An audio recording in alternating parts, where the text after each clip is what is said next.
acara ini bagus sekali ya, karena ini berarti respon daripada DPRD untuk bisa mendukung Omnibus Law. Ya, Omnibus Law ini kan respon pemerintah terhadap tuntutan publik yang selama ini menganggap terlalu banyak yang tumpang tindih, banyak perizinan yang terhambat, juga investor juga kurang tertarik untuk masuk ke Indonesia, dan banyak hal lagi. Karena itu pemerintah merespon dengan melahirkan Omnibus Law dari berbagai klaster-klaster itu.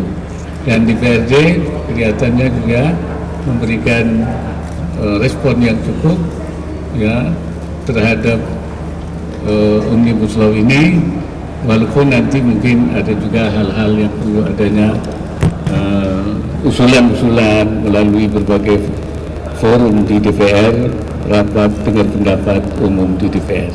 Target apa ini kan masih ada penolakan terhadap Omnibus Law, bahkan kemarin beberapa hari lalu juga ada aksi-aksi menolak Omnibus Law. Mungkin dari pemerintah langkah selanjutnya seperti apa, Bang? Ya, kita akan membuka dialog.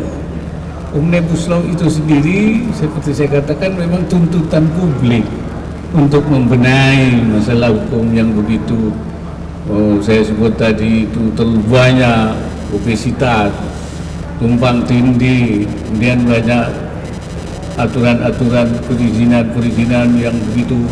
Nah, itu berbelit-belit, itu tuntutan masyarakat.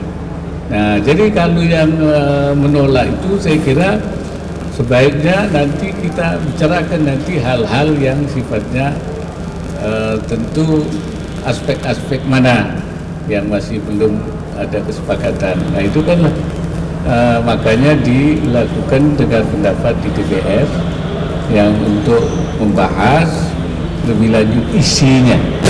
Jadi bukan Omnibus Law-nya saya kira, tetapi mungkin ada beberapa isinya yang perlu disinkronkan, dibangun kesepakatan. Saya kira itu. Pak Wapres, tadi kira-kira ada target atau harapan dalam Munas ADC ini enggak, Pak Wapres? Tadi ada sejumlah hal yang disampaikan, salah satunya tentang kemudahan berinvestasi, itu seperti apa? Ya, kira-kira kan hubungan yang kita harapkan itu tentu hubungan antara pusat dan daerah. Ini supaya DPRD juga membuat usulan-usulan yang konkret, ya. Jangan sampai tentu daerah itu jangan sampai menghambat ya, program-program yang akan dilaksanakan karena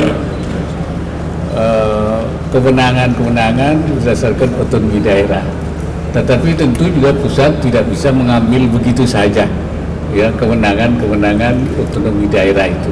Nah, ini yang kita ingin sinkronkan antara kewenangan otonomi daerah dan kepentingan nasional, pembangunan nasional. Nah, ini saya kira kuncinya ada di DPRD.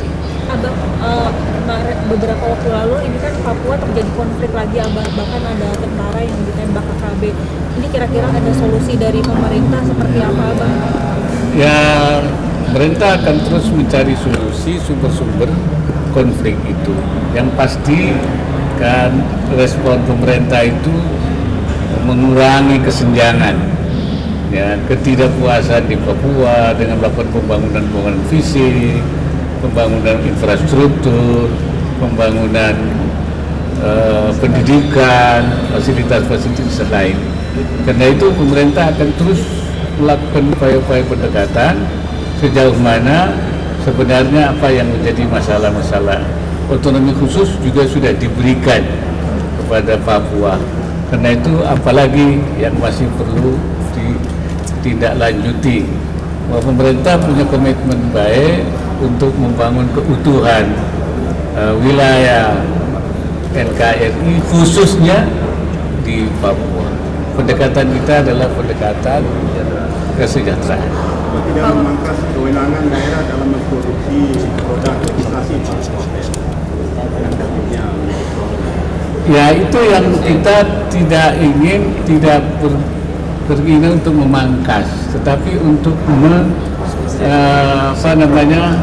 mensinkronkan supaya antara kebijakan pusat dan daerah itu sinergi